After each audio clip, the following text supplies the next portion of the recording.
আসসালামু আলাইকুম। আজকে আমি যে টিউটোরিয়ালটা বানাতে যাচ্ছি এটা বেসিক্যালি হচ্ছে আমরা কিভাবে 3JS ইউজ করে আমরা হচ্ছে আমাদের ওয়েবসাইটের বিভিন্ন 3D মডেলগুলোকে শো করাতে পারি। তো এটার জন্য আমি হচ্ছে React JS-টা ইউজ করতেছি এখন, যাতে হচ্ছে আমার সব কিছু কাজ করতে একটু ইজি হয়। দ্যাটস ওয়াই হচ্ছে আমি React JS-কে ফ্রন্ট এন্ডে রেখে দেন হচ্ছে আমরা 3JS-এর মাধ্যমে আমরা বিভিন্ন 3D মডেলগুলোকে আমাদের ওয়েবসাইটে শো করাবো। তো 3D মডেল শো করানোর জন্য আমাদের অবশ্যই একটা 3D মডেল লাগবে। তো আমরা যেহেতু হচ্ছে 3D ডিজাইনার না, সো আমি এখানে ডিজাইনটাকে কনসার্ন করতেছি না। আমি জাস্ট হচ্ছে 3D মডেলগুলোকে কোথাও থেকে ডাউনলোড করে নিয়ে এসে দেন হচ্ছে আমি আমার ওয়েবসাইটে দেখাবো। ঠিক আছে? তো এটা করার জন্য সর্বপ্রথম আমাদের যেটা করতে হবে সেটা হচ্ছে একটা 3D এলিমেন্টকে ডাউনলোড করতে হবে, রাইট? তো এই ডাউনলোড করার জন্য হচ্ছে একটা খুব ভালো একটা ওয়েবসাইট আছে, এটার নাম হচ্ছে ফ্যাবস্কেচ। ফ্যাবস্কেচ এইটাতে যদি আপনি স্কেচ ফ্যাব, তো এটাতে যদি আপনি যান, গেলে দেখবেন যে হচ্ছে বিভিন্ন ধরনের হচ্ছে 3D মডেলগুলো আছে। তো আমরা এখান থেকে হচ্ছে বিভিন্ন টাইপের 3D মডেলগুলোকে ডাউনলোড করতে পারি। তো আমি হচ্ছে আপাতত একটা কার ডাউনলোড করতে যাচ্ছি, একটা কার ডাউনলোড করব। তো এখান থেকে হচ্ছে এই যে ডাউনলোডেবল দিলে দেন হচ্ছে যেগুলোকে ডাউনলোড করা যাবে সেগুলো দেখাবে। তো আপনি যখন ধরেন যে এই কার্ডটাকে ডাউনলোড করবেন, এটার উপর ক্লিক করে, আচ্ছা এটা হচ্ছে একটু প্রাইস দেয়া আছে, এটা না, আমরা যেটাতে দেখ এই যে সাইটে যেগুলো হচ্ছে ডলার সাইন দেওয়া, এগুলো হচ্ছে প্রাইস লাগবে। কিছু কিছু থাকবে যেগুলো হচ্ছে প্রাইস দেয়া থাকবে না, লাইক এটা হচ্ছে আপনি ডাউনলোড করতে পারবেন, লাইক এটা। তারপর আরও যদি আসি এদিকে, তো এরকম হচ্ছে আমি যদি ডাউনলোড করাটা একটু দেখাই, আমি এখন ডাউনলোড করতে চাচ্ছি না যেহেতু আমি ডাউনলোড করেই রাখছি। সো আমি যদি এটাকে দেখি, এটা ডাউনলোডের অপশন আছে, এই যে এটা কিন্তু ডাউনলোডের অপশন আছে। তো আপনি যখন এটাতে ক্লিক করবেন ডাউনলোড 3D মডেল, এটাতে ক্লিক করলে এরকম একটা অপশন আসবে, যে এইখান থেকে আপনি যেটা করবেন GLTF এই ফাইলটাকে ডাউনলোড করবেন। ঠিক আছে? তো আমি হচ্ছে একটা কার্ড আগে থেকে ডাউনলোড করে রাখছি, তো আমি আর এটা ডাউনলোড করে সময় নষ্ট করতে চাচ্ছি না। জাস্ট আমি দেখাই, ডাউনলোড করলে আপনার যেটা হবে যে ডাউনলোডের মধ্যে আমার করা আছে এই যে এইখানে একটা কার আমি ডাউনলোড করে রাখছি। তো এরকম একটা জিপ ফাইল আপনারা পাবেন। দেন সেটাকে আমি রাইট বাটনে ক্লিক করে এক্সট্রাক্ট করলাম, দেন এই ফোল্ডারটা আমি পেয়ে গেছি। দেন এটার মধ্যে যদি আপনি দেখেন, এটার মধ্যে বিভিন্ন টেক্সচার্স আছে, তারপর হচ্ছে আপনার সিন বিন নামে একটা জিনিস আছে, আর একটা হচ্ছে GLTF নামে আছে। তো দেখেন এই যে ওরা হচ্ছে 3D মডেলটাকে তৈরি করছে, এটার জন্য হচ্ছে এরা বিভিন্ন আলাদা আলাদা করে কাজ করছে, লাইক টেক্সচার্সগুলো আলাদা রাখছে, দেন বিনের মধ্যে হয়তো বা কিছু কাজ করছে, দেন এটার মধ্যে কিছু কাজ করছে। তো আমরা বেসিক্যালি যেটা করব সেটা হচ্ছে আমরা এই সমস্তগুলোকে একটা ফাইলের মাঝখানে নিয়ে আসবো, একটা পাইপলাইনে দাঁড় করাবো। সো এটার জন্য হচ্ছে একটা পাইপলাইন আছে, যেটাকে আমি আমার গিটহাবে রেখে দিছি, যে হচ্ছে এই যে গ্লোবালি হচ্ছে আপনারা GLTF পাইপলাইন নামে একটা জিনিস ইনস্টল করতে হবে। তো আমি যদি যাই এটাতে, এটা কপি করলাম, দেন আমরা কোথায় যাব, যেইখানে আমার ফোল্ডারের মধ্যে আমি এইখান থেকে এই যে সাইবার পাঙ্ক, এটার মধ্যেই তো আমার জিনিসগুলো ছিল, এইখানে আসবো। এইখানে হচ্ছে আমি এই জিনিসগুলোকে একটা পাইপলাইনের মাঝে দাঁড় করাবো। তার আগে প্রথমে আমি একটু আগে যে কমান্ডটা নিয়ে আসলাম, এটা হচ্ছে আমার পাইপলাইনটাকে আগে আমার পুরো কম্পিউটার পুরো হোল সিস্টেমে গ্লোবালি আগে ইনস্টল করে নিব। ঠিক আছে? তো গ্লোবালি ইনস্টল করার জন্য আমি যে কোনো কমান্ড লাইন, যে কোনো কমান্ড প্রম্পট বা আমার VS কোড থেকেও ইনস্টল করতে পারি। তো আমি যেটা করব, এইখান থেকে আমার এইখানে যাই, গিয়ে আমি হচ্ছে গ্লোবালি এটাকে ইনস্টল করার জন্য জাস্ট হচ্ছে আমি এখান থেকে আমার CMDটাকে ওপেন করলাম, দেন কমান্ড প্রম্পট ওপেন করার পর দেন এইখানে জাস্ট পেস্ট করে দিলাম। তো এটা যখন আমি এন্টার দেব, তখন হচ্ছে আমার GLTF পাইপলাইন এটা হচ্ছে আমার গ্লোবালি আমার সিস্টেমে ইনস্টল হয়ে যাবে। আমার ইনস্টল করা ছিল, জাস্ট হচ্ছে আমি আপনাদের দেখানোর জন্য আরেকবার ইনস্টল করতেছি। ওকে, খুবই ভালো কথা। এখন এরপর আমরা যেটা করব সেটা হচ্ছে আমি কাজের সুবিধার জন্য আমি হচ্ছে আমার হচ্ছে রিয়াক্টটাকে হচ্ছে ভিট দিয়ে ইনস্টল করছি, যাতে হচ্ছে আমার বলা যায় যে হচ্ছে আপনার একটু ফাস্ট কাজ করে। দ্যাটস ওয়াই হচ্ছে আমি ভিডটা ইউজ করছি। তো এখন হচ্ছে আমরা যেটা করব প্রথমে সেটা হচ্ছে আমরা থ্রি.js ব্যবহার করার জন্য আমরা থ্রি.js-কে আগে ইনস্টল করে নিব, অ্যান্ড হচ্ছে আমরা ড্রেই নামে একটা জিনিস আছে, এই দুটা জিনিসকে আমরা ইনস্টল করে নিব। তো আমি যাই, এখান থেকে লিখবো হচ্ছে npm install এইটা, আর একটা থাকবে হচ্ছে আমার এই জিনিসটা। আমি যাই, এখানে আমার হচ্ছে রিয়াক্টে একটা সিম্পল একটা সেট আপ করা আছে, লাইক এরকম, জাস্ট কিছুই করা হয়নি এখনো।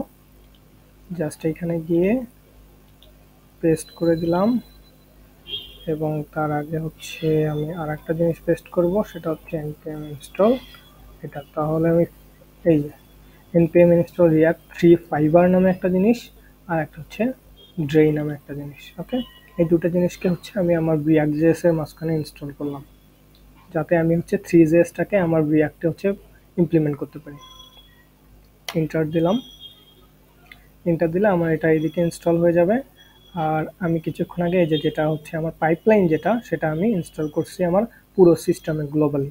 ঠিক আছে, এখন আমি যেটা করব সেটা হচ্ছে এই যে আমি যেটা বললাম যে ওরা তো আলাদা আলাদা করে রাখছে, তো আমরা পাইপলাইনটাকে ইনস্টল করছি সব কিছু আমরা একটার মাঝখানে নিয়ে আসার জন্য। তো এটা করার জন্য আমি কি করব যে আমরা হচ্ছে এই পুরো যে জিনিসটা এটাকে আমরা একটার মাঝে নিয়ে আসবো। তো এটা করার জন্য আমি যেটা করব, যেহেতু আমাদের GLTF ফাইল আছে, এটাকে জাস্ট একটার মাঝখানে নিয়ে আসবো। তো এটা করার জন্য আমি জাস্ট এই কমান্ডটা লিখবো। এখন কমান্ডটা আমি কাজ করব কোথায়? কাজ করার জন্য আমাকে যেটা করতে হবে, এই যে আমি যেখানে আমার জিনিসটাকে রাখছি, আমার যে থ্রিডি মডেলটা যেখানে রাখছি, এইখানটাতে আমি হচ্ছে সিএমডি ওপেন করব। তো আমি কিন্তু ওপেন করছিলাম, তো আমি আবার দেখাচ্ছি, জাস্ট এইখানে আমি সিএমডিটাকে ওপেন করব। তাহলে আমার এই সেম ফোল্ডারে কমান্ড প্রম্পটটা রান হচ্ছে। এখন জাস্ট আমি এটা কপি করে দিব, পেস্ট করে দিব। তো পেস্ট করে দেওয়ার পর এইখানে দেখেন আমি এখানে আমার বোঝার জন্য লিখে রাখছি, আপনারা বুঝতে পারবেন। এখানে আমার যে মডেল নেম, ঠিক আছে, আমার বর্তমানে মডেলটা হলো সিন। ঠিক আছে, আমি জাস্ট লিখবো হচ্ছে সিন, সিন ডট জিএলটিএফ থাকবে। অ্যান্ড এরপর হচ্ছে আমি এটাকে কি নাম দিতে চাচ্ছি, এটা যখন পাইপলাইনে এসে দাঁড়াবে তখন আমি এটার নাম দেবো হচ্ছে কার। ঠিক আছে, দেন এটা দিয়ে এন্টার দেবো। এন্টার দিলে আপনারা দেখবেন এখানে ফাইলে কিছু চেঞ্জ আসবে। এই যে চেঞ্জ কিন্তু চলে আসছে, এই যে আমার হচ্ছে কার জিএলটিএফ। এখন এই সমস্ত কিছু কিন্তু এই জিএলটিএফ এর মাঝখানে চলে আসছে। ঠিক আছে, এখন একটা ফাইলের মধ্যে হয়ে গেছে, এবং এটার এখন সাইজটা যদি আপনি দেখেন প্রায় 28 মেগাবাইট হয়ে গেছে, কারণ সব কিছু একটার মাঝখানে ঢুকে গেছে। আর কিছুক্ষণ আগে আমার হচ্ছে পুরো ফাইলটা সাইজ ছিল হচ্ছে 21 MB।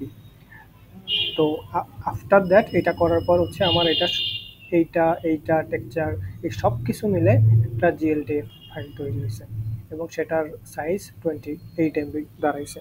ওকে, ওকে, ডান। এখন আমি দেখি যে আমার এইখানে আমার সব কিছু ইনস্টল হয়েছে কিনা। এটাও কিন্তু আমার থ্রি.js ইনস্টল ডান এদিকে। ঠিক আছে, এখন আমি যেটা করব সেটা হইতেছে এই যে এখন হচ্ছে আমার যে জিএলটিএফ ফাইলটা আছে এইটাকে আমার হচ্ছে জেএসএক্স এ কনভার্ট করতে হবে। আমরা জানি রিয়াক্টে আমরা জেএসএক্স নিয়ে কাজ করতে পারবো, তো দ্যাটস ওয়াই আমি এই কমান্ডটা নিব। দেন এই সেম জায়গায় কিন্তু রাইট, আমি যদি আমার থ্রিডি এইখানটাতেই কিন্তু আমার কমান্ড প্রম্পট ওপেন আছে, তো এইখানটাতেই হচ্ছে আমি যদি এটা কপি করে দিই, দেন আমি এইখানে আমার মডেল নেমটা দিব। মডেল নেম কি? কার। ঠিক আছে, তাহলে হচ্ছে আমি জেএসএক্স ফাইলটা পেয়ে যাব। আমি যদি যাই এখানে জেএসএক্স, সরি জেএসএক্স বলতেছি, এটা হচ্ছে ফাইলের নাম কার, কার ডট জিএলটিএফ। ওকে, তো দেখেন এনপিএক্স এই যে জিএলটিএফ টু জেএসএক্স করা আছে, এবং আমি আমার এই যে এই ফাইলটাকে হচ্ছে জেএসএক্স বানাইতে যাচ্ছি, এটা দিয়ে ট্রান্সফর্ম, দেন হচ্ছে এন্টার। এটা যদি আমি এন্টার করি তাহলে দেখবেন যে এখানে আমার আরেকটু ফাইলে চেঞ্জ আসবে, আরও কিছু নতুন ফাইল আসবে। এই তো এই যে জেএসএক্স ফাইল চলে আসছে। ঠিক আছে, এবং আরেকটা ফাইল আসছে যেটার নাম হচ্ছে ট্রান্সফর্ম জিএলবি। ঠিক আছে, এই জিএলবি ফাইলটা আর হচ্ছে এই কার, এই দুইটা ফাইলই আমার বেসিক্যালি লাগবে আমার কাজ করার জন্য। ওকে, এখন আমরা যেটা করব, এটার কাজ শেষ, আমাদের আমাদের কনভার্টিং প্রসেস শেষ। এখন জাস্ট হচ্ছে আমরা রিয়াক্টে গিয়ে ইউজ করব। এটা করার জন্য আমার যেহেতু এই দুটো ফাইল লাগবে, এইটা আর এইটা, কন্ট্রোল সি দিলাম, দিয়ে আমার যেখানে প্রজেক্টটা আছে, লাইক আমি যদি যাই রিয়াক্ট থ্রিডি, এইখানে এসে সোর্সের মাঝখানে আমি একটা কম্পোনেন্ট বানাই, সিএমপি লিখলাম, এন্ড কম্পোনেন্টের মাঝে দুটাকে আপাতত রাখি। দেন এই যে জিএলবি ফাইল যেটা আছে না, এটা আমরা এখানে রাখবো না। এটা আমরা কেন এখানে রাখবো না এটা আমি দেখতেছি একটু পর। আচ্ছা, এখন আপনি দেখেন এই যে কম্পোনেন্ট, দেন হচ্ছে এই যে কার্ড জেএসএক্স, এইখানে যদি আমরা আসি, দেখেন ওরা কিন্তু একটা জেএসএক্স ফাইল বানায় দিছে। আমরা কিন্তু এগুলো অটোমেটিক বুঝতে পারতেছি এটা আমার একটা জেএসএক্স ফাইল। তো কার দেওয়া আছে, আমি জাস্ট এখানে মডেল দেওয়া, তো আমি এখানে কার লিখে দিলাম, কার লিখলাম। অ্যান্ড দেন এইখানে লিখতেছে ইউজ জিএলটিএফ, কই এটা হচ্ছে এই যে কার এইখান থেকে আসতেছে। তো আমি এটা আপাতত পাবলিক ফাইলে রাখি, তাহলে হচ্ছে পাবলিক ফাইল থেকে আমি ইজিলি এটাকে নিয়ে আসতে পারবো। এটাকে মুভ করে আমি পাবলিকে নিয়ে যাই, তাহলে আমার এই জায়গার প্রসেসটা ডান। ঠিক আছে, এইটাই কিন্তু এখানে চলে আসছে, তার মানে আমার জিএলবি ফাইলটাও চলে আসলো।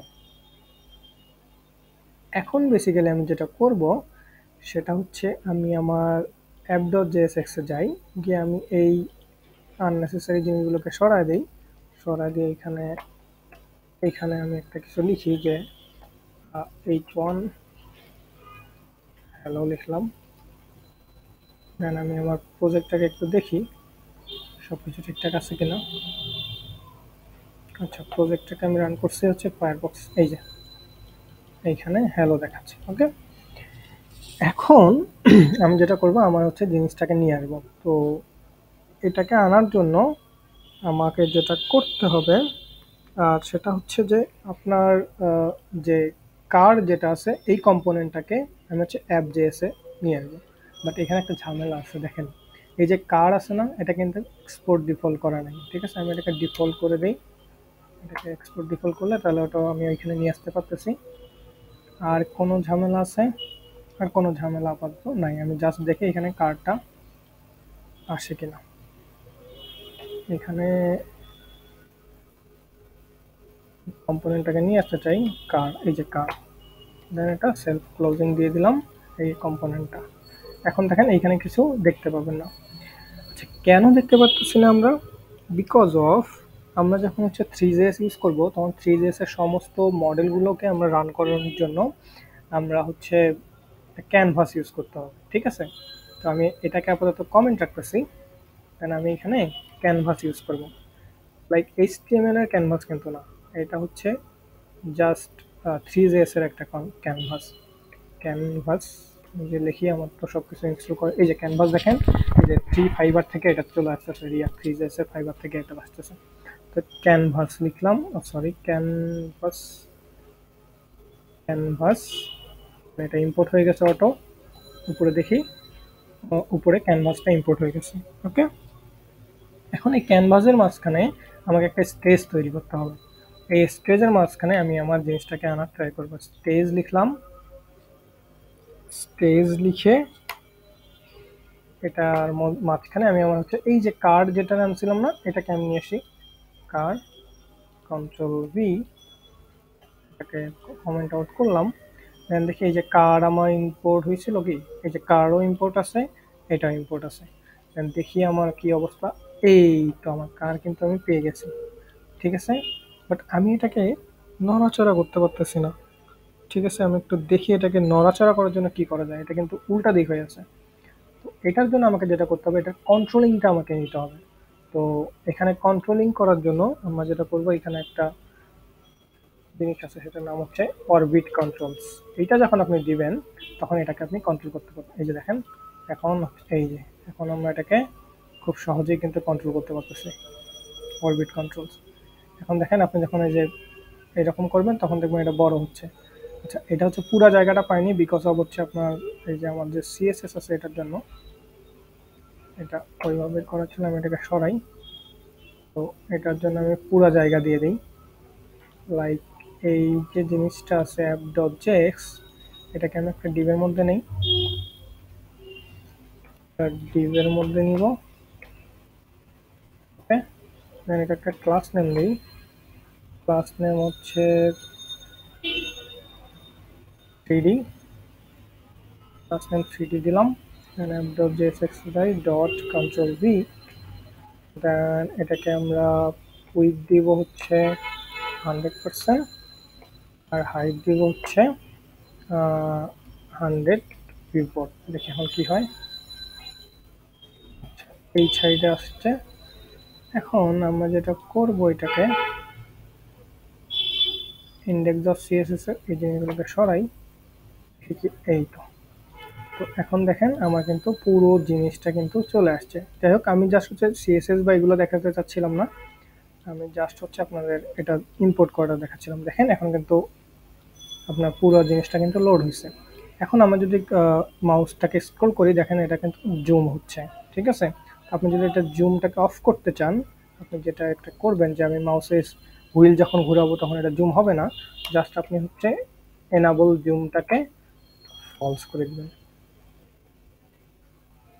দেখেন হচ্ছে ফলস, তাহলে ডিফল্টভাবে ওটা জুম করা যায়। এখন আর জুম হবে না। ঠিক আছে, এখন জাস্ট আপনি এইভাবে নড়াচড়া করতে পারবেন। এখন আমি চাচ্ছি একটু লাইটিংটাকে একটু ইমপ্রুভ করতে। তো লাইটিং ইমপ্রুভ করার জন্য এখানে একটা জিনিস আছে, সেটা হচ্ছে স্টেজের মাঝে আমরা বিভিন্ন এনভায়রনমেন্ট দিয়ে দিতে পারি। এনভায়রনমেন্ট কী কী দিয়ে দিতে পারি, লাইক এই যে অ্যাপার্টমেন্ট, সিটি, ফরেস্ট। আমি লবি দিলাম, দেখি লবি দিলে কেমন দেখা যায়। এই যে লবিতে আমার এনভায়রনমেন্টটা এমন। ঠিক আছে, তারপর আমি যদি দিই এখানে ফরেস্ট, সরি ফরেস্ট, ফরেস্ট যদি দিই তাহলে দেখি ফরেস্টটা কেমন। এই যে ফরেস্টে একটু এই যে গাছপালা, এই যে গাছ দেখা যাচ্ছে, এই যে গাছ, এই যে গ্লাসের মধ্যে গাছ দেখা যাচ্ছে। তারপর আমি দিতে পারি হচ্ছে সিটি। সিটি যদি দিই তাহলে কি হয় দেখি। সিটি দিলে আমি যদি এটা একটু নড়াই, এই যে দেখেন এই যে সিটি, এই যে সিটির আকাশ, এই যে দালান কোথাও দেখা যাচ্ছে। সো আর কি কি আছে, নাইট আছে। নাইট যদি দিই আমি রাত্রে, নাইট নাইট দিলে দেখি কেমন দেখায়। এই যে পুরা অন্ধকার হয়ে গেছে। ওকে, তো এইভাবে আমি, আচ্ছা এটা ইন্টেন্সিটিটাও আপনি কমাতে বাড়াতে পারবেন। লাইক আমি যদি যাই কোডে, এখানে ইন্টেন্সিটিও দেওয়া যায়। লাইক ইন্টেন্সিটি, ইন্টেন্সিটিতে যদি যাই আমি দিলাম 0.5, দেখি কোনো চেঞ্জ আছে কিনা। এই ইন্টেন্সিটিটা একটু